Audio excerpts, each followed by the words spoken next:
네, 세계 곳곳에서 코로나19 재확산 속도가 빨라지는 가운데 코로나19 백신의 광범위한 접종은 내년 말에나 가능할 것이라는 암울한 전망이 나왔습니다. 네, 미국 대선이 열흘도 남지 않은 상황에서 백악관 비서실장은 코로나19를 통제하지 않을 것이라고 밝혀 논란이 일고 있습니다. 밤사이 들어온 글로벌 뉴스 김지수 기자와 살펴보겠습니다. 어서 오십시오. 안녕하세요. 네, 코로나19가 이제 가을에 좀 접어들면서 무섭게 재확산하는 모습을 보여주고 있는 것 같은데요. 전 세계 코로나19 발생 상황부터 좀 정리하겠습니다. 네, 이제 미국과 유럽을 중심으로 재확산의 가속도가 붙는 그런 모습입니다. 전 세계 누적 확진자는 4,331만 명을 넘어섰고 누적 사망자는 115만 명대를 기록하고 있습니다. 오늘 오전 통계 사이트 월드오미터에 따른 겁니다. 피해가 가장 큰 미국에서는 누적 확진자가 888만 명을 넘어섰고 인도는 790만 명, 브라질은 539만 명을 각각 넘으며 뒤를 이었습니다.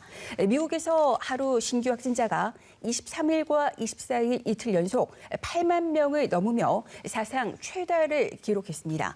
이렇게 상황이 심각한데도 미국 백악관 측은 코로나19 대유행을 통제하지 않을 것이라고 밝혀 논란이 일고 있습니다. 마크 메도스 비서실장은 코로나 바이러스는 독감처럼 전염성이 강한 바이러스이기 때문에 대유행을 통제해두지 않을 것이라고 주장했습니다. 백신과 치료제 개발에 치중하겠지만 그 이전에는 감염 확산을 막기 위한 인위적인 조치를 하지 않겠다는 뜻으로 해석되고 있습니다. 이 같은 발언을 두고 그동안 트럼프 행정부는 마스크 착용이나 봉쇄 조치에 미온적이었지만 코로나19를 통제하지 않겠다는 명시적인 언급이 나온 건 이례적이라는 평가가 나오고 있습니다. 당장 조 바이든 민주당 대선 후보는 바이러스에 패배했다는 백기를 흔든 것이라고 맹비난했습니다. 공화당 안에서도 비판적인 언급이 나온 것으로 전해졌습니다. 네, 이런 상황에서 펜스 부통령이 코로나19 감염 위험에 처했다 이런 소식이 들어왔는데 최측근들이 잇따라 코로나19에 감염됐다고요? 네, 미 대선이 열흘도 남지 않은 시점에서 마이크 펜스 부통령의 감염 위험이 거론되고 있는 건 부통령 진영에서 최측근 5명이 코로나19에 감염됐기 때문입니다. 부통령실은 펜스 부통령은 음성 판정을 받고 유세 일정을 계속 해나가기로 했다고 밝혔습니다. 다만 얼마나 많은 보좌진이 감염됐는지에 대해서는 언급하기를 거부한 것으로 전해졌습니다. 앞으로 펜스 부통령의 핵심 측근 중에서 더 많은 사람이 확진 판정을 받을 우려가 있다고 현지 언론은 보도했습니다.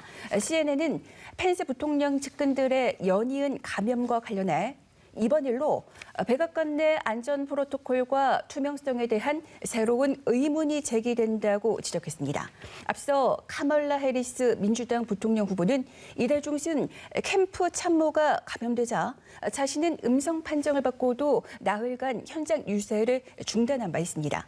여기서도 공화당과 민주당의 코로나19 대응이 확연히 차이가 난다는 걸 알 수 있겠습니다. 네, 미국 정치권의 상황도 잠깐 살펴봤고 프랑스 상황이 굉장히 심각합니다. 프랑스의 일일 확진자 소식을 제가 최근에 듣고 좀 깜짝 놀란 적이 있는데 그야말로 폭증하는 양상이라면서요? 네, 프랑스에서는 하루 신규 확진자가 5만 명을 넘어서며 나흘 연속 최다를 기록했습니다. 25일 하루에만 5만 2천여 명 늘었습니다. 프랑스에서는 22일에 4만 1천여 명, 23일에는 4만 2천여 명, 24일에는 4만 5천여 명이 확진 판정을 받았습니다. 프랑스 정부는 인구의 69%가 거주하는 본토 54개 주로 야간 통행 금지를 확대한 상태입니다. 이탈리아의 하루 신규 확진자가 25일 2만 명을 넘어서 지난 2월 바이러스 확산 이후 최다를 기록했습니다. 더구나 지난 16일 하루 신규 확진이 처음으로 1만 명을 넘어선 이후 2만 명에 도달하기까지 불과 9일밖에 걸리지 않았습니다. 가파른 확산세를 확인할 수 있습니다. 이탈리아 정부는 음식점과 술집의 영업시간을 제한하고 영화관, 헬스클럽을 폐쇄하는 것을 뼈대로 한 준봉쇄 수준의 제한 조처를 추가로 발표했습니다. 이탈리아에서는 정부의 야간 통행 금지에 항의하는 과격 시위가 잇따랐습니다. 수도 로마에서 극우단체 소속 250여 명이 25일 새벽 통행 금지에 항의하는 돌발 시위를 벌였습니다. 이들은 화염병을 던지는 등 과격한 행동으로 경찰관을 다치게 하고 차량 일부를 파손한 것으로 전해졌습니다. 지난 봄 심각한 타격을 받았던 스페인에서는 최근 코로나19가 빠르게 확산하자 다시 국가 경계령을 발동하기로 했습니다. 스페인은 유럽연합 EU 회원국 중 처음으로 누적 확진자가 100만 명을 넘어섰습니다. 스페인에서 7달 만에 다시 내려지는 국가 경계령은 야간 이동 제한을 목표로 하며 내년 4월까지 시행될 계획입니다. 독일에서는 지방자치단체의 대응 수위가 높아지고 있습니다.